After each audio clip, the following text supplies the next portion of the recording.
Well, hey guys, today I'm going to share with you the easiest and most delicious recipe that I have found recently. This is now my second time making these, and this is coconut flour crazy bread. So this is very similar to the crazy bread that you find at Little Caesars, only it is Trim Healthy Mama approved, it is low carb approved. You use coconut flour, you use mozzarella cheese, heavy cream, and what else? An egg. You use an egg. So I'm actually doubling this recipe because it's so delicious and I want to have a few leftovers. So the original recipe I will have linked down in the description box.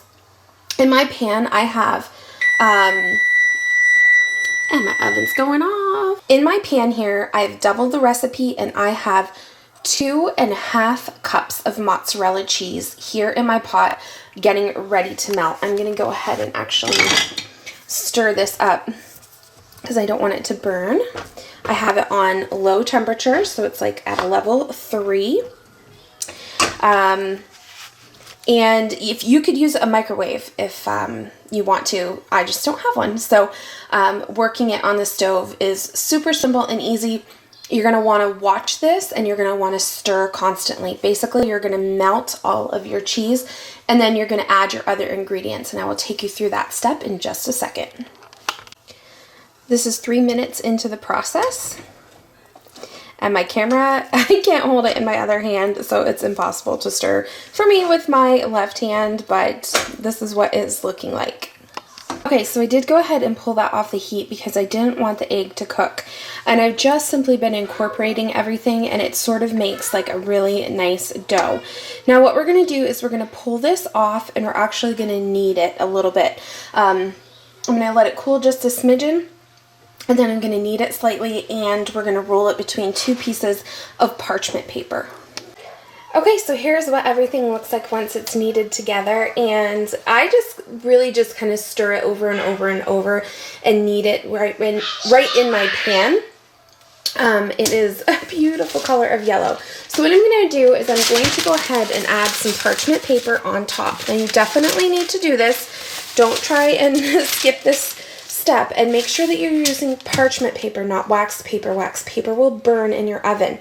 And what you're going to do is you're going to, once everything is laid out and cut, you are going to put this whole bottom sheet onto the cookie tray and into the oven. So keep that in mind. Definitely use parchment paper, not wax paper.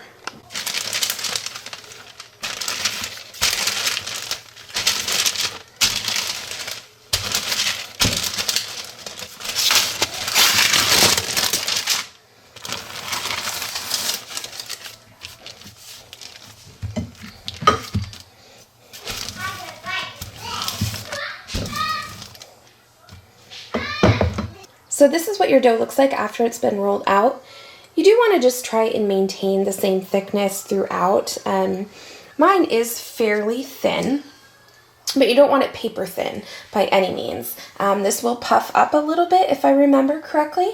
Now what you're going to want to do is you're going to want to take a pizza slicer and you're going to want to slice all of your breadsticks. Now I will tell you that when I did this before, my whole crazy bread sort of just I don't know, grew back together as it baked. So I don't know if that step is completely necessary and you just want to cut at the end. It's up to you. I'm probably still going to go ahead and slice all of my lines as it is. I always like to start in the middle and divide it in half, and then I go in half again, and then I divide and divide and just divide that way so everything's nice and even, and then I'll do one cut all the way across.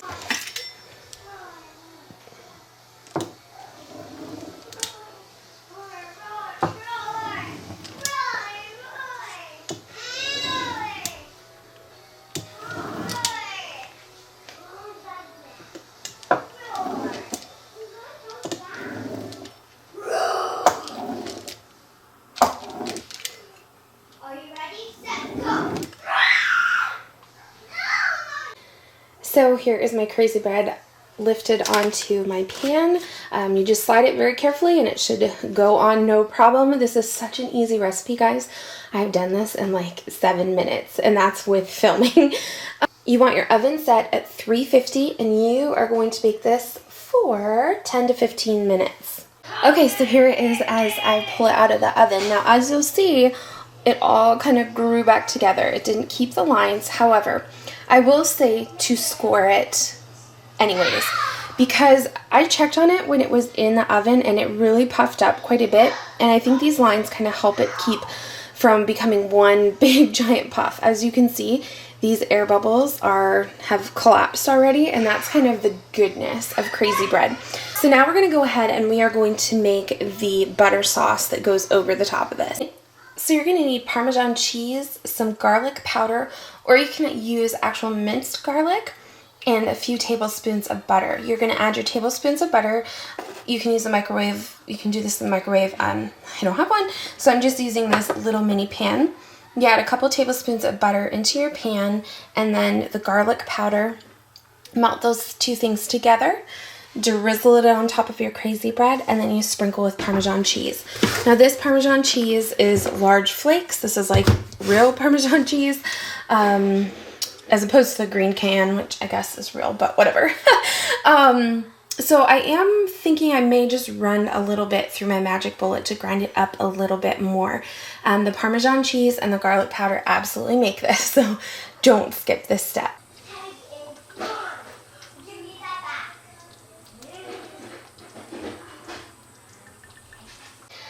And here's what it looks like when it is finished. I did not run the cheese through my magic bullet. I just didn't have time. So I just kind of squished it up between my hands. I would really recommend using the green can. Or if you use this Saputo brand from Costco, make sure that you do take some time to grind it up because I think it would taste a little bit better. However, this is a really delicious recipe. We're having buffalo chicken salads tonight and coconut flour breadsticks. It's going to be delish.